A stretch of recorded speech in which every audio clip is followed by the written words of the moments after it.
ઈ સરકારની અંદર આપની કચેરીમાં કોઈ શાખા એડ કરવા માટે એડમિન યુઝરમાંથી લોગિન કરવાનું છે.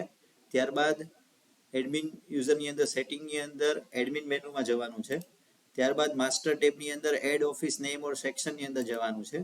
ત્યારબાદ સૌથી નીચેના સેક્શનની અંદર એડ સેક્શન ઓર ડિલીટ સેક્શનની અંદર આપની ઓફિસનું નામ, કલેક્ટર ઓફિસ છે તો કલેક્ટર ઓફિસ, પ્રાંત ઓફિસ હોય તો પ્રાંત, નહીં તો મામલતદાર, અને એન્ટર સેક્શનની અંદર જે શાખા તમારે એડ કરવી છે, તો અત્યારે સપોઝ હું ટેસ્ટ એન્ટર કરું છું, ગુજરાતીમાં પણ એન્ટર કરવાનું છે.